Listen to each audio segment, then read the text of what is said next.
You think feeding yourself on a fixed income means giving up the flavors that shaped your life? Think again. Soul food was born from making something magnificent out of almost nothing, resourceful, warming, and deeply satisfying. Here are 30 cheap soul food dishes perfect for seniors living alone. Smothered cabbage was a weeknight staple that stretched pennies into plates full of comfort and warmth. A single head of cabbage could feed someone for days when sliced thin and cooked low with onions, bacon grease, and simple seasonings like salt, pepper, and a splash of vinegar. The cabbage softened and sweetened as it braised, absorbing smoky richness from whatever seasoning meat was on hand.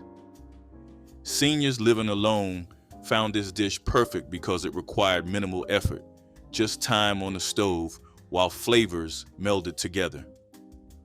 The pot could be reheated throughout the week, tasting better each day.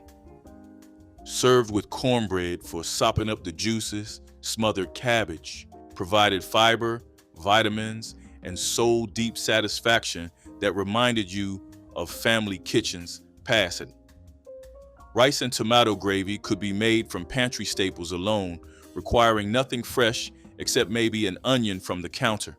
A can of tomatoes, flour, fat, and seasonings transformed into thick, tangy gravy poured over fluffy white rice.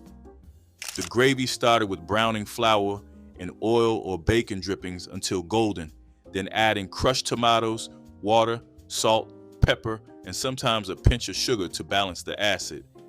It simmered until thick and rich. For seniors watching budgets, this dish cost almost nothing, yet delivered warmth in every bite. The rice stretched the meal further and leftovers reheated beautifully. It was simple food that never pretended otherwise, just honest, filling, and deeply rooted in making do with what the cupboard held. Butter beans with ham hock turned humble ingredients into something that tasted like slow Sunday afternoons. Dried butter beans soaked overnight, then simmered for hours with a smoked ham hock until the beans turned creamy and the meat fell off the bone. The broth became silky, flavored with onion, garlic, bay leaf, and black pepper. For seniors cooking alone, this dish was practical. One pot, minimal preparation, and enough food for several days. The ham hock cost little but delivered tremendous flavor, infusing every bean with smoky depth. The beans provided protein and fiber, making this a complete meal. Served over rice or with cornbread, butter beans with ham hock proved that patience and simple ingredients could warm both body and spirit. Cornmeal mush was breakfast, lunch, and dinner, depending on how you served it, proof that one ingredient could stretch across an entire day. Cooked fresh in the morning, it became hot porridge drizzled with molasses or butter. Poured into a pan and chilled, it could be sliced and fried until crispy outside and creamy within. The recipe required only cornmeal, water, salt, and patience, stirring constantly while the mixture thickened into golden comfort. For seniors living alone, cornmeal mush was economical and versatile. A bag of cornmeal lasted weeks and cost mere dollars. The dish could be dressed with syrup, cheese, gravy, or simply more butter. It carried memories of childhood breakfasts and lean times transformed into something satisfying. Neck bones and potatoes transformed overlooked cuts into hearty meals that satisfied hunger without emptying wallets. Pork neck bones were among the cheapest meats at the butcher counter, yet they contained rich flavor and tender meat that fell away after slow cooking. Browned first in a heavy pot, then simmered with water, onions, garlic, and seasonings, the bones released their goodness into savory broth. Potatoes added partway through absorbed the meaty essence as they softened. The dish required hours of simmering, but almost no active work, perfect for seniors who could start a pot and let it cook while resting. By dinner, the kitchen filled with aromas that triggered memories of grandmothers. One pot fed someone for days, each reheating, intensifying the flavors. Fried corn was summer captured in a skillet, though frozen corn made it possible any time of year. Fresh or frozen kernels were cooked in bacon drippings or butter with onion until they caramelized slightly, developing sweetness and depth. Some cooks added a splash of milk or cream near the end, creating a sauce that clung to each kernel. Salt, pepper, and sometimes a pinch of sugar balanced the flavors. The dish came together quickly, 15 minutes from start to finish, making it ideal for seniors who tired easily but craved something homemade.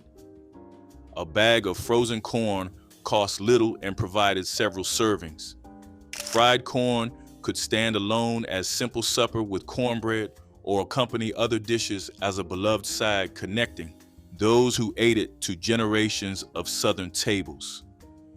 Potlikker soup transformed what others discarded into pure liquid nourishment. After cooking greens like collards, turnips, or mustard, greens, the remaining broth, rich with vitamins and smoky flavor from seasoning meat, became a soup base too precious to waste. Seniors would add whatever vegetables needed using up: potatoes, carrots, onions, or beans. Sometimes leftover meat was stirred in, stretching one meal into another. The soup simmered until everything melded into a satisfying bowl served with cornbread for dunking. This dish represented the ultimate in resourceful cooking: waste nothing, use everything. For those on fixed incomes, Potlikker soup meant nutrition without additional expense. It was deeply traditional, carrying the wisdom of ancestors who understood that flavor and nourishment hid in what others overlooked. Sardines and crackers required no cooking at all, perfect for seniors who lacked energy or simply wanted something quick. A can of sardines provided protein, omega fatty acids, and calcium from the soft bones, all for $1 or $2, arranged on saltine crackers with a dash of hot sauce and maybe some sliced onion. The combination became lunch or light supper. Some folks mashed the sardines with mustard and relish, creating a spread similar to tuna salad, but with its own distinctive character. The meal came together in minutes and left no pots to wash. For those watching pennies, sardines and crackers stretched budgets while delivering genuine nutrition. It was honest food without pretense, the kind that sustained working people for generations. Sweet potato toast offered seniors a nutritious breakfast using one of the most affordable and long-lasting vegetables available.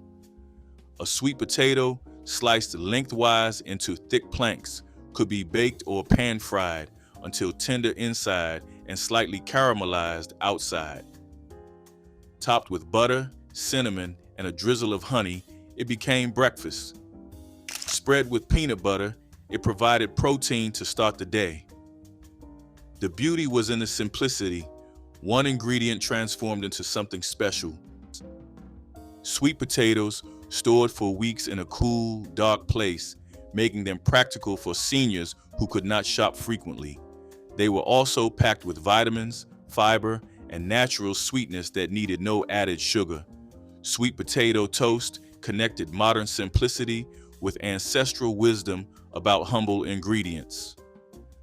Black-eyed peas carried luck and nourishment in every spoonful, cooked simply with onion, garlic, and smoked meat for flavor. Dried peas cost almost nothing and expanded into pots full of creamy goodness after hours of slow simmering. Seniors appreciated how forgiving this dish was. It could simmer unattended while they rested, filling the home with savory aromas. The peas provided protein and fiber, making them a complete meal when served over rice with hot sauce and cornbread. Leftovers kept well and improved overnight as flavors deepened. For those on fixed incomes, a bag of dried black-eyed peas meant multiple meals for mere dollars.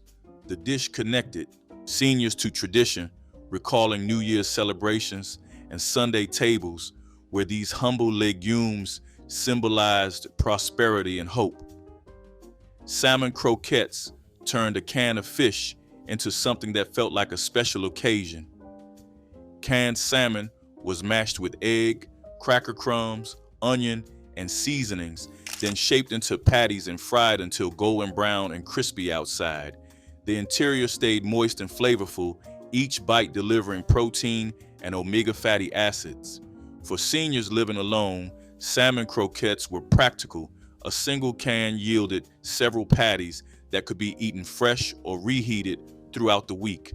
Served with grits for breakfast or alongside vegetables for dinner, they stretched a $2 can into multiple satisfying meals.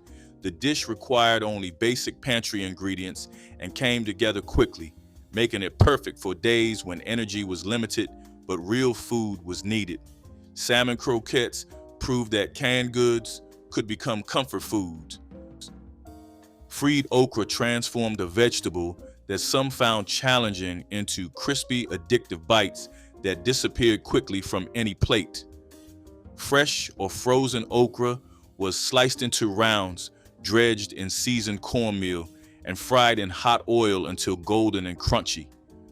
The cornmeal coating sealed in the okra's natural moisture while eliminating the sliminess that turned some people away. For seniors, frozen okra made this dish accessible year-round and eliminated the prep work of washing and cutting fresh pods. A bag cost little and provided several servings of vegetables disguised as something almost indulgent. Fried okra could be a side dish, a snack, or even a light meal when paired with sliced tomatoes and cornbread. The crunch satisfied cravings for something fried while still delivering the fiber and vitamins that aging bodies needed. Pinto beans and cornbread sustained generations through hard times and remained a comfort even in better days. Dried pinto beans simmered all day with onion, garlic, and a ham hock until they turned creamy and the broth thickened into something almost gravy-like. The beans were served in deep bowls with cooking liquid spooned over, accompanied by hot cornbread for crumbling into the potlikker. Together, beans and corn provided complete protein, a fact that ancestors understood long before science confirmed it. For seniors watching budgets, this meal cost pennies per serving, yet delivered warmth and enough leftovers to last most of a week. The smell of beans cooking low on the stove brought back memories of mothers and grandmothers who made magic from almost nothing. Fried green tomatoes offered seniors a way to enjoy something crispy and tangy when ripe tomatoes were out of season or too expensive. Firm green tomatoes were sliced thick, dipped in buttermilk, dredged in seasoned cornmeal, and fried until the coating turned golden, while the tomato inside stayed slightly firm with a bright, tart flavor. The contrast between crunchy exterior and tangy interior made each bite interesting. Green tomatoes cost less than ripe ones and were often available at farmers markets when other produce had been picked over. For seniors cooking alone, 2 or 3 tomatoes provided enough slices for several meals. Eaten as a side dish, stacked on sandwiches, or simply enjoyed hot from the skillet with a sprinkle of salt, fried green tomatoes proved that unripe produce could become something worth craving. Oxtail stew turned one of the most affordable cuts at the meat counter into something that tasted luxurious and deeply satisfying. Oxtails were browned until caramelized, then braised for hours with onions, carrots, celery, tomatoes, and seasonings until the meat fell off the bone and the marrow melted into rich, silky gravy. The collagen from the bones created body and richness that expensive cuts could never match. For seniors, oxtail stew was practical. Despite the long cooking time, it required little attention once the pot was on the stove, and one batch fed someone for days. The stew improved with each reheating as flavors continued to meld. Served over rice or with crusty bread for soaking up the gravy, oxtail stew proved that the cuts others overlooked held the deepest, most satisfying flavors. Creamed corn brought sweetness and comfort to the table using either fresh ears or frozen kernels that cost almost nothing. The corn was cooked with butter, milk, or cream, a touch of sugar, and seasonings until it became a thick, luscious side dish that children and elders alike found irresistible. Some cooks added flour to thicken it further, while others let the corn's natural starches do the work. For seniors living alone, creamed corn provided vegetables in a form that was easy to eat and digest. It paired well with nearly everything: fried fish, pork chops, chicken, or simply eaten with cornbread as a simple supper. A bag of frozen corn transformed into several servings of this comforting dish, stretching grocery dollars while delivering both nutrition and the kind of homemade taste that reminded you someone cared. Hoppin' John combined black-eyed peas and rice into a dish that carried tradition, nutrition, and economy in every forkful. The peas were cooked with onion, garlic, and smoked meat until tender, then served over or mixed with fluffy white rice. Some versions added tomatoes or peppers, while purists kept it simple. The dish was famous as New Year's Day food, promising luck and prosperity, but seniors on fixed incomes knew it deserved a place at the table year-round. Black-eyed peas and rice together cost mere dollars, yet provided complete protein and lasting energy. One pot yielded enough servings for several days, and the flavors only deepened with time. Hoppin' John represented the genius of making filling, nutritious meals from the most humble and affordable ingredients available. Liver and onions divided people into those who loved it and those who could not stand the thought, but seniors who appreciated it found one of the most nutritious and affordable meals available.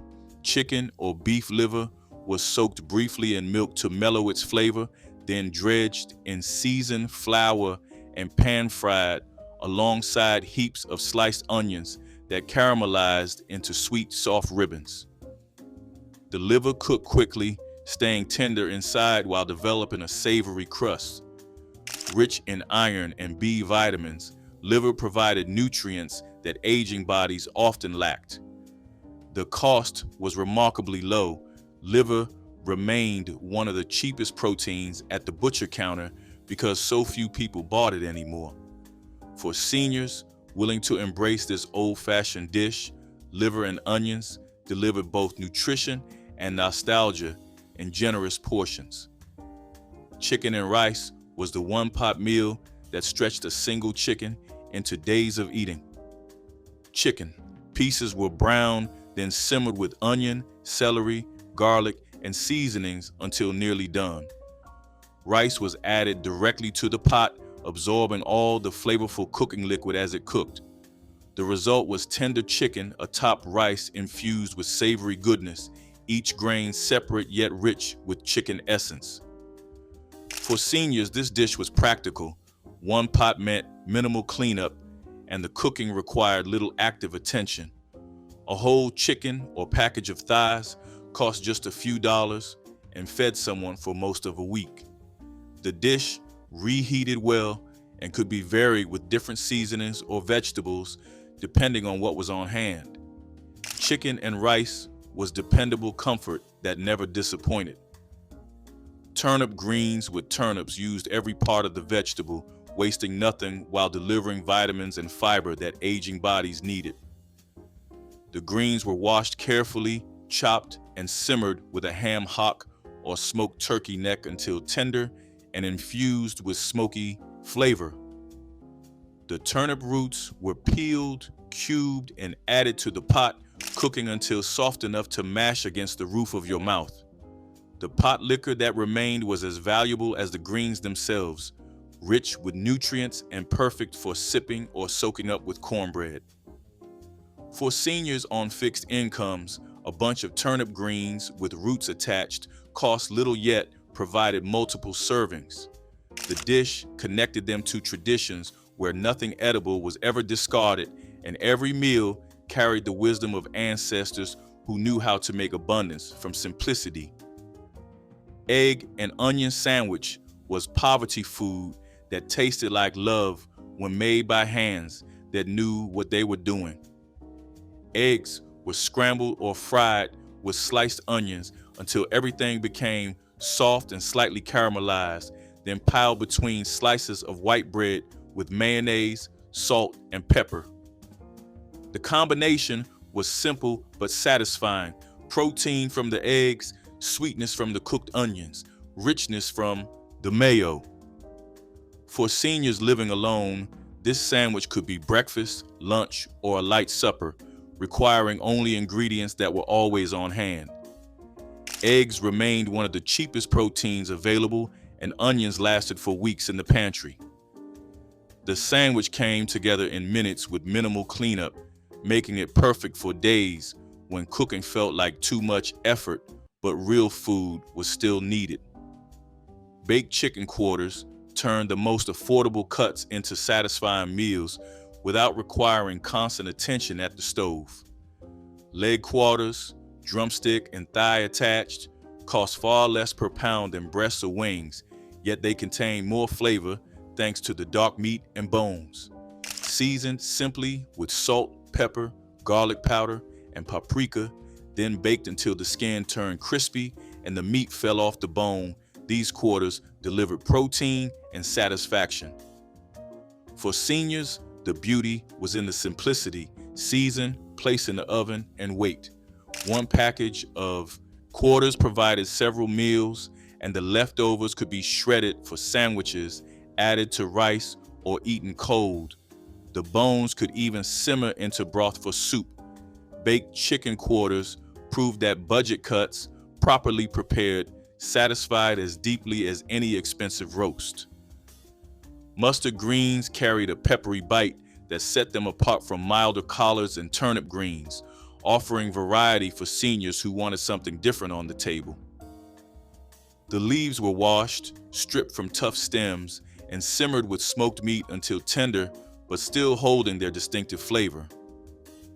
Some cooks added a splash of vinegar or hot sauce to complement the natural spiciness. Mustard greens cost little at farmers markets or grocery stores, and a large bunch cooked down into several servings. The potlikker was especially flavorful, sharp and savory, perfect for dunking cornbread. For seniors on fixed incomes, rotating between different greens kept meals interesting without increasing costs. Mustard greens also provided vitamins and minerals that supported health, making them as practical as they were flavorful. Red beans simmered all day on the stove, filling small apartments with aromas that announced dinner was coming, and all was well. Dried kidney beans soaked overnight, then cooked slowly with onion, celery, bell pepper, garlic, and smoked sausage or ham until they became creamy and the broth turned thick. Served over rice, the dish provided complete protein and enough food to last most of a week. For seniors living alone, red beans were practical. The long cooking time required little attention, and the cost per serving was remarkably low. The dish also froze well, allowing someone to make a big batch and portion it out for future meals. Red beans carried tradition too, recalling Monday wash days in New Orleans when beans could simmer while other work got done. Fried pork chops were the centerpiece of countless soul food suppers, requiring only a few ingredients but delivering deep satisfaction. Thin-cut chops were seasoned with salt, pepper, and garlic powder, dredged in seasoned flour, then fried in a skillet until golden brown and crispy outside while staying juicy within. The rendered fat left in the pan became the base for gravy, stretching the meal even further. For seniors, pork chops were economical. A package contained several chops at a price far below beef, and the cooking was straightforward. The smell of pork frying brought back memories of family suppers and Sunday dinners. Served with rice and gravy, greens, or simply with bread, fried pork chops proved that simple cooking, done well, created meals worth remembering. Vegetable soup was the ultimate flexible meal, accepting whatever produce needed using up and transforming it into something nourishing and warm. A base of onions, celery, and tomatoes simmered with broth or water, then whatever. Vegetables were on hand. Carrots, potatoes, green beans, corn, cabbage, okra joined the pot. Seasonings were simple: salt, pepper, maybe a bay leaf or some thyme. For seniors, vegetable soup was practical and forgiving. It cost almost nothing when made from vegetables that were starting to wilt, and it provided fiber and vitamins in an easy-to-eat form. The soup kept well in the refrigerator and could be reheated throughout the week, each bowl tasting slightly different as flavors continued developing. A pot of vegetable soup meant security. Meals were covered, nutrition was handled, and comfort was assured. Grits with butter was breakfast, lunch, or dinner, depending on what you served alongside. Proof that the simplest dishes often provided the deepest comfort. Stone ground or regular grits were cooked slowly with water or milk, stirred frequently to prevent lumps, until they reached a creamy consistency that held its shape on a spoon. A generous pat of butter stirred in at the end added richness that transformed humble corn into something almost luxurious.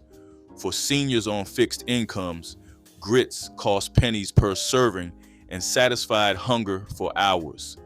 They could be dressed up with cheese, topped with eggs, or served alongside fish, sausage, or vegetables.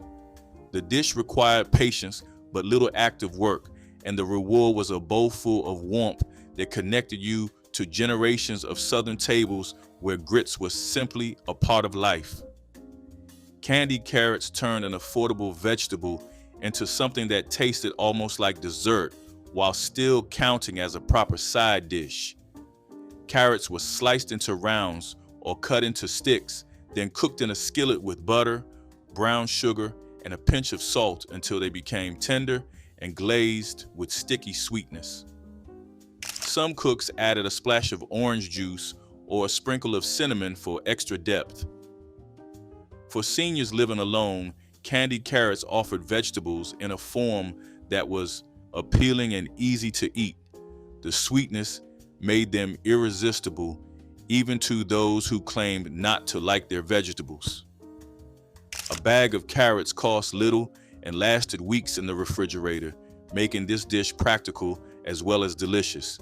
Candied carrots proved that budget ingredients could become something special with just a little care.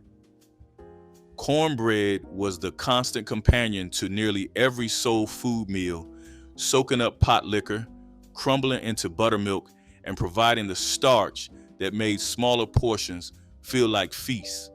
Made from cornmeal, flour, egg, buttermilk, and a little fat, it baked quickly in a hot cast iron skillet that gave it a crispy bottom crust prized by everyone at the table. For seniors cooking alone, cornbread was practical and economical. A batch cost mere cents and provided bread for several days. It could be eaten warm with butter, crumbled into soup or greens, or enjoyed cold the next morning with coffee.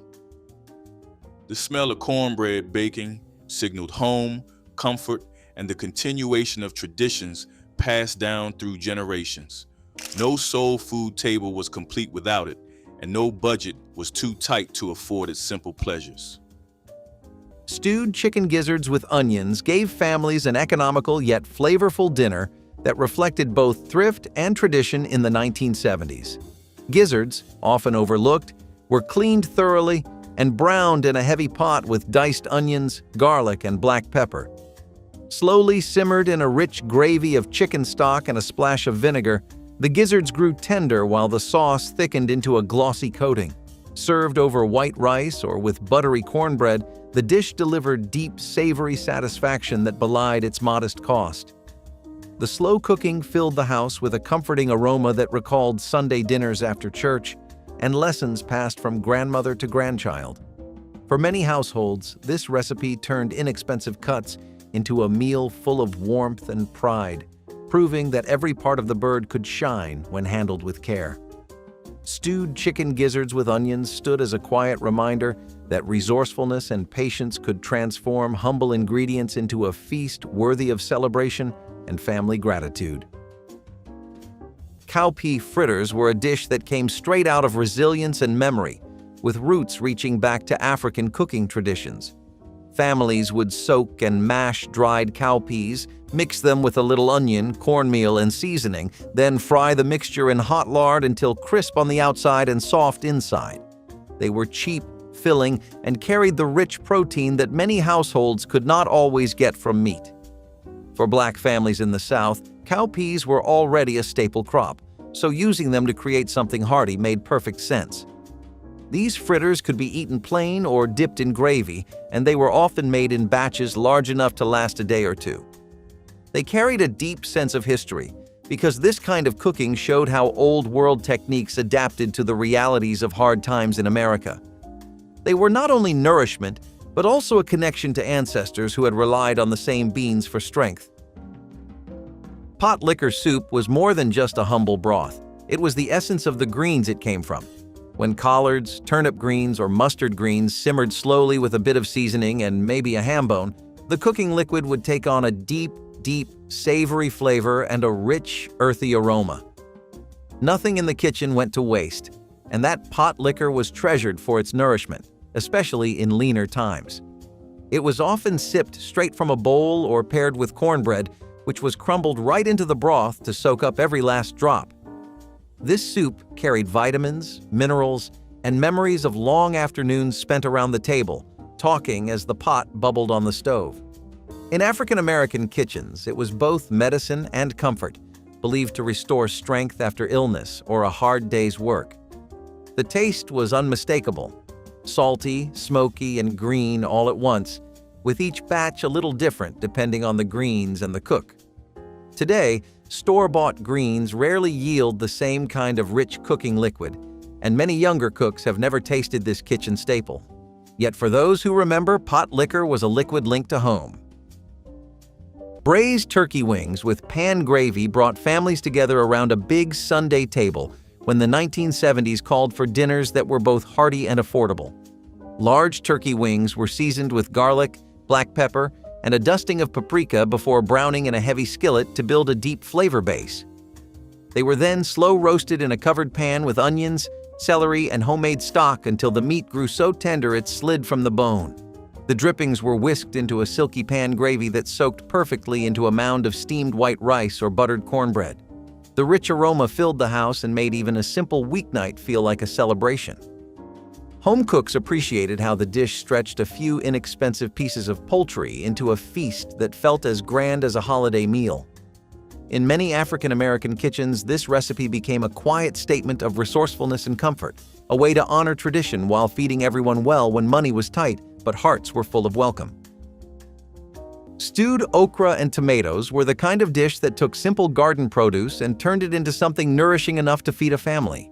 Okra, a vegetable with African origins, thrived in southern soil, while tomatoes grew easily in backyard gardens. Together, simmered slowly with onions, spices, and sometimes a scrap of salt pork, they created a stew that was tangy, savory, and thick. Families relied on it because it stretched small harvests into larger meals, often served over rice or with cornbread to make it filling. The dish was especially important when meat was too expensive to buy, as it added depth and nutrition without needing animal protein. Stewed okra and tomatoes became more than food. They were a way to survive with what the land provided. For many, the taste carried reminders of summer gardens and the hard work it took to keep families fed. It was frugal, delicious, and a perfect example of survival cooking. Baked rice pudding with raisins was a dessert that came together from what was already in the kitchen, making it a perfect example of soul food thrift and ingenuity. Leftover rice was never thrown away. Instead, it was mixed with milk, eggs, sugar, and warm spices like cinnamon or nutmeg, then baked slowly until it set into a creamy custard. Raisins added bursts of sweetness, plumping up as they absorbed the milk and spice. This pudding often marked the end of Sunday dinner, or was made on special occasions when the house filled with the scent of vanilla and baked sugar. Served warm or chilled, it carried the taste of comfort and resourcefulness, especially during times when store-bought desserts were too costly.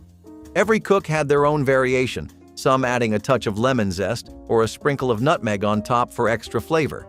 It was a dish that could be enjoyed over several days, growing richer as the flavors melded in the refrigerator. While boxed pudding mixes replaced many homemade versions over the years, nothing matches the texture or taste of rice pudding baked slowly in the oven, with raisins scattered like little treasures throughout. Fried porgy with hot sauce carried the salt air of the Atlantic coast right into neighborhood kitchens and fish fries across the 1970s South and Northeast.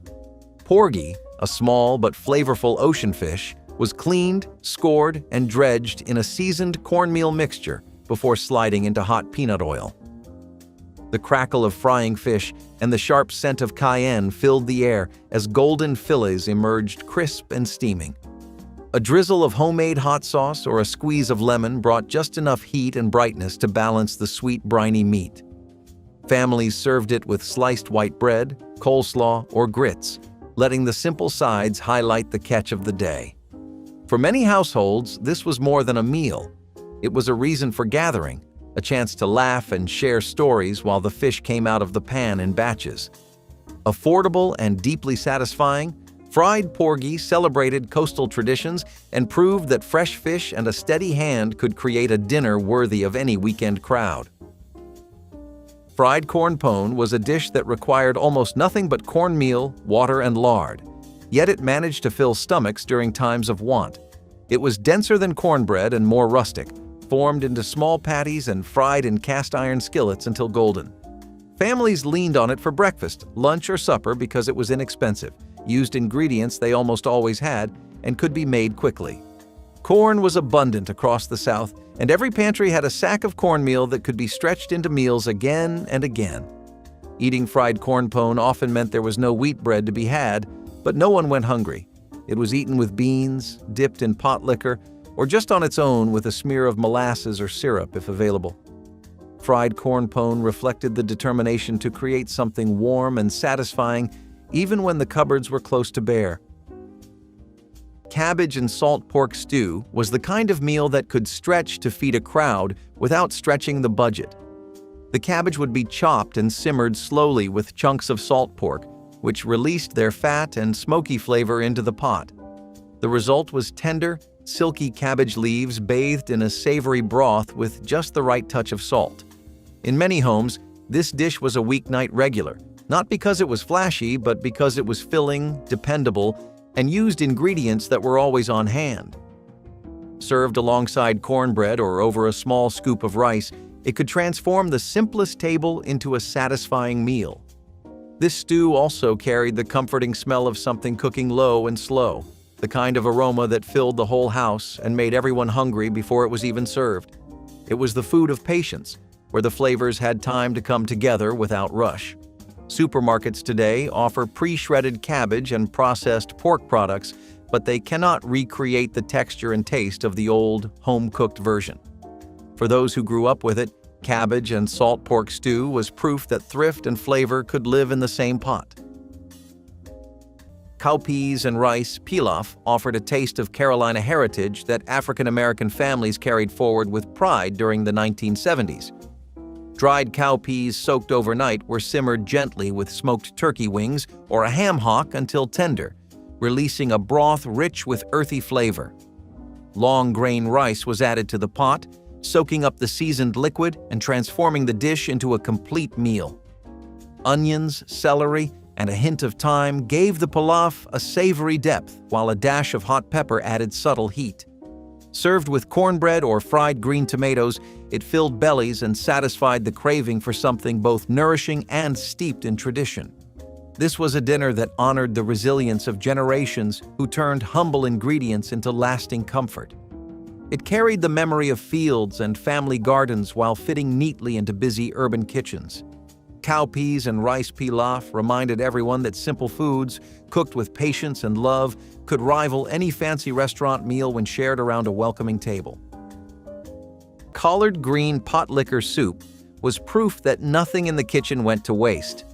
After collard greens were boiled with ham hocks or smoked meat, the leftover broth was packed with nutrients and flavor. Families would save it, thicken it with beans, rice, or cornbread crumbs, and serve it as a soup. It turned what could have been discarded liquid into a meal that could stretch for days. Potlikker was praised for its richness and vitamins, especially during times when fresh vegetables were limited. Black families in the South cherished it as part of their food culture, a reminder that even scraps held value. The taste of Potlikker soup was smoky, salty, and comforting, carrying both sustenance and heritage in every bowl. It reminded people that resourcefulness was a form of survival and strength. For many households, it was a dish that fed both body and spirit when times were most difficult. Skillet candied yams were a feast for both the eyes and the taste buds, glistening in a thick glaze of butter, brown sugar, and spices. Sweet potatoes were peeled and sliced thick, then arranged in a cast-iron skillet where they simmered gently in the sweet, buttery syrup. Cinnamon and nutmeg added warmth, while the natural sugars from the potatoes deepened the caramelization.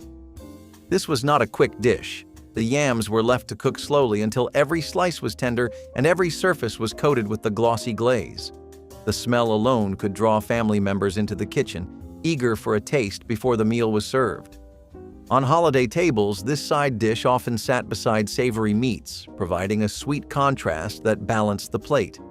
In everyday meals, it was a treat that made even a humble dinner feel special.